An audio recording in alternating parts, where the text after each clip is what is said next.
Marie-Ange, de quelle dépendance souffres-tu? L'alcool. Quand c'est que pour la première fois, tu as pu observer que l'alcool devenait un problème pour toi? À l'âge de 30 ans, j'ai commencé à sentir.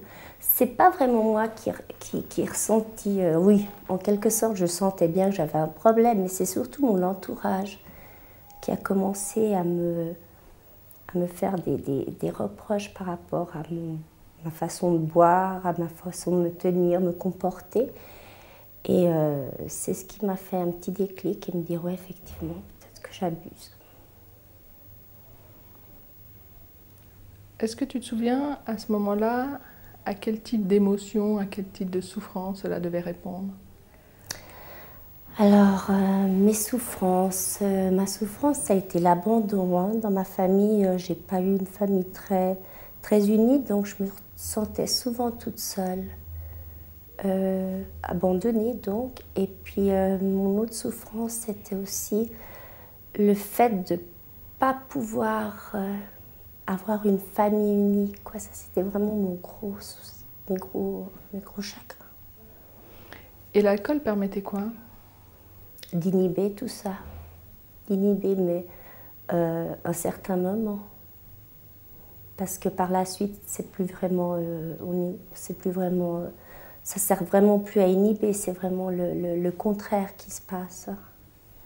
On sent des colères, moi j'ai fait vraiment des crises abominables avec mon expérience dans l'alcool.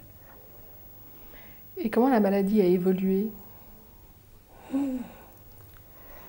Comment la maladie a évolué? Alors, je dirais que, étant alcoolique impulsif, j'arrive facilement à boire 4, même voire 5 litres d'alcool par jour. Et c'était les tremblements, les spasmes, des insomnies, euh, des vomissements, enfin, des souffrances horribles, quoi. Comment tes proches ont réagi? Oula.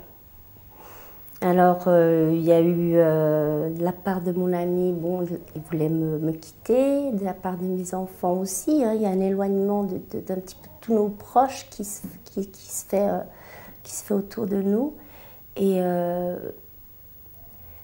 bon, il nous pousse à aller voir des spécialistes, en quelque sorte. Bon, la balle est toujours dans notre corps, et puis à un moment donné, ben, on craque, et puis je pense que on se laisse un petit peu guider par l'entourage.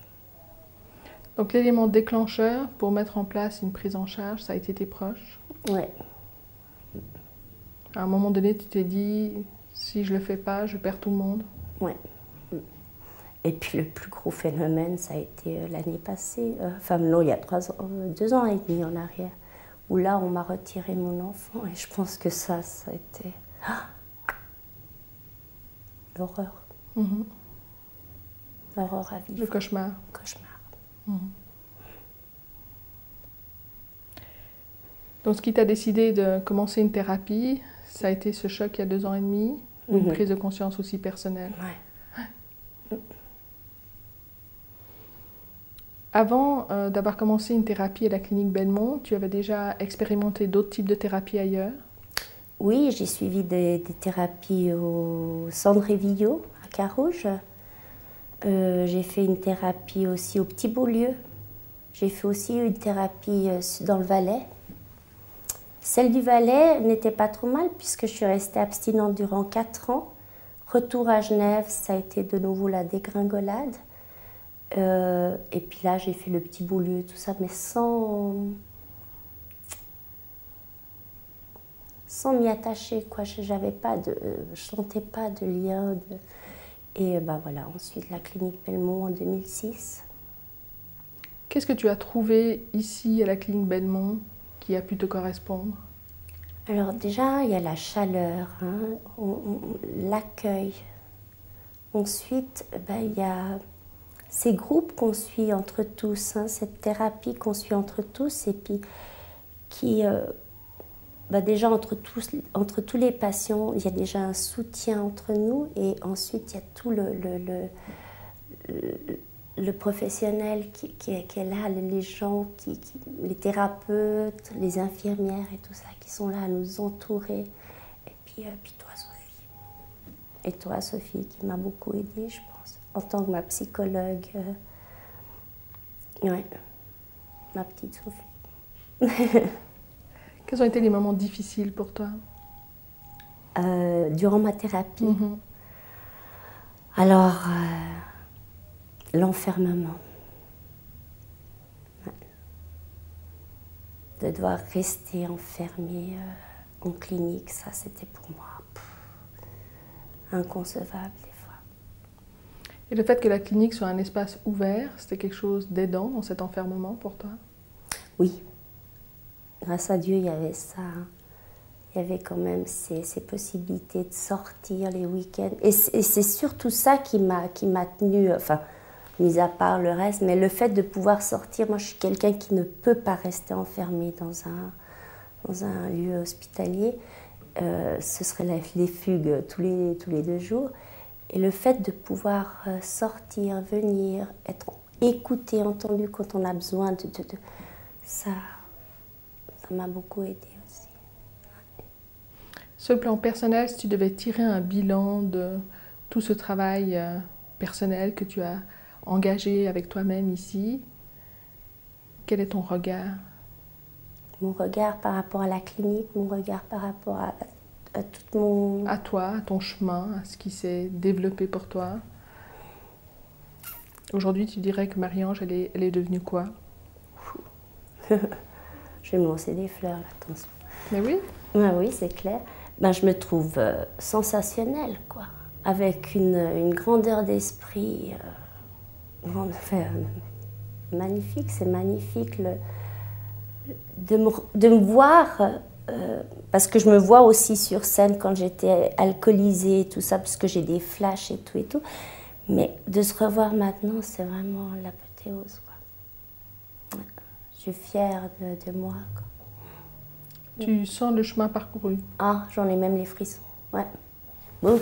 Ouais. Aujourd'hui, si tu devais te retrouver face à une jeune femme qui, comme toi, il y a quelques années en arrière, était en grande difficulté, qu'est-ce que tu aimerais lui dire? Laisse-toi guider, quoi, par tes thérapeutes. Laisse-toi guider. Surtout par les thérapeutes. Hein. Moi, à un moment donné, on se retire un petit peu de la famille. Hein, et moi, je me suis beaucoup donnée avec mon thérapeute. Je suis ton thérapeute. Ouais. Et aujourd'hui, de quel avenir rêves-tu? D'un grand avenir de famille, comme je le souhaitais. Ce que j'ai pas eu étant petite, je l'ai actuellement. C'est-à-dire 2 merveilleuses filles, une de 24 ans et l'autre de 8 ans.